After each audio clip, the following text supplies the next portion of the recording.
नीरज जी, जैसे मेरा सवाल है जी कि जब हम पॉलिसी खरीदते हैं तो हमें कौन कौन सी, जैसे इतने सारे पेपर होते हैं, मतलब पढ़ते नहीं हम उसको, सब चीजों को, टर्म्स एंड कंडीशंस, तो उसमें कौन कौन से नियम हैं ऐसे जिन चीजों का हमें ध्यान रखना चाहिए? सर, देखिए, पॉलिसी लेते समय सबसे पहले ध्यान रखना है आपको कि आपको बीमारी कोई है, हाँ, तो मैं उस बीमारी के हिसाब से पॉलिसी लेना चाहूंगा जो मेरी बीमारी को कवर में आ जाए। ठीक है। ठीक है, सबसे पहले मुझे देखना है कि मेरा बेसिक कवर कितना है। दूसरा मुझे देखना है कि मेरे फैमिली मेंबर हैं। देखिए, हर किसी के लिए डिजाइन होती है अलग policy. For example, heart patient के लिए अलग पॉलिसी है, किसी के हार्ट में स्टंट डल चुका है, ये मतलब पॉलिसी भी अलग अलग होती है। मुझे किसी को बीपी शुगर भी प्रॉब्लम है तो उसके लिए अलग पॉलिसी है, पॉलिसी भी अलग से डिजाइन की गई है। किसी को हार्ट में स्टंट डल चुका है उसके लिए अलग पॉलिसी है, क्योंकि उसके ऊपर को पेमेंट लग जाता है 20% का को पेमेंट लग जाता है। फॉर एग्जांपल, कोई भी क्लेम आता है तो 20% आप अपनी जेब से पे करेंगे, क्योंकि आपसे पहले से ही वो चीज डायग्नोस्ड है, बट आपको पॉलिसी मिल जाएगी। तो वो आपको डिसाइड करना है कि आप कौन कौन सी चीजें पैरामीटर चेक कर रहे हैं। फॉर एग्जांपल, आप बिल्कुल स्वस्थ हैं, ठीक है, आपको कोई प्रॉब्लम नहीं है, पूरी फैमिली हेल्थी है, 4-5 लोग हैं, मुझे एक ही फैमिली फ्लोटर पॉलिसी लेनी है।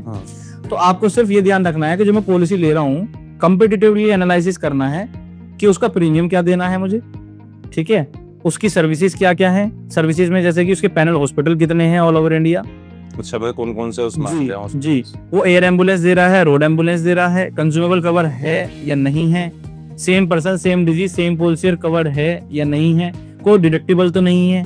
फॉर एग्जांपल, 20,000 का डिडक्टिबल है या 10,000 का डिडक्टिबल है, जिसमें कि क्या होता है, कुछ प्रीमियम कम हो जाता है, बट उसमें डिडक्टिबल लगा देते हैं। जैसे कि कोई भी क्लेम आया तो डिडक्टिबल जो भी अमाउंट आपने चूज किया है उसमें 10,000 या 20,000 तो वो आपको पे करना पड़ेगा उस क्लेम पर। इसकी वजह से आपको प्रीमियम थोड़ा कम हो गया। अगर आपको नहीं देना है तो आप उसको हटा दें, लेकिन जो एजेंट आपको दे रहा है या एडवाइजर जो भी आपको पॉलिसी समझा रहे हैं, आप उनसे सारी चीजें, नियम व शर्तें, सारी चीजें ओपनली समझें, और कोई भी चीज उन्हें बोले कि आप मुझसे कोई चीज ना छुपाएं। जो है वो जो भी चीजें हैं, जो राइडर्स हैं, इनको हम राइडर्स बोलते हैं, एडवांस बोल देते हैं, तो एडवांस फीचर्स आपको क्या क्या चाहिए जो आपकी नीड के हिसाब से है, वो आपको समझनी चाहिए अच्छे से, और उसको समझने के बाद ही आप पॉलिसी परचेज करें। क्योंकि ऐसा ना, इतने सारे पेपर होते हैं, आपको पढ़ते नहीं लोग, तो आप जैसे अनएथिकली एडवांस भी हैं सर।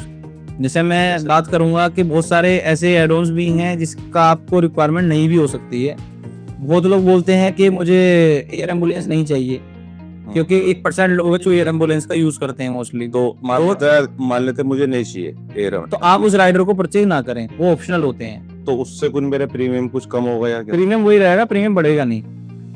अगर एयर एम्बुलेंस ले लेते हैं तो प्रीमियम आपका इंक्रीज हो जाता है। फॉर एग्जांपल दिया मैंने, मतलब बहुत सारे राइडर्स होते हैं, वो आपको चूज करना है कि आपको लेते समय आपके हिसाब से कौन सी पॉलिसी जो फिट बैठ, हाँ, कौन कौन से एडवांस मुझे लेने हैं और कौन सी पॉलिसी मुझे लेनी है और कितना समय श्योर मुझे लेना है, तो ये आपकी कॉल ले जाती है सर।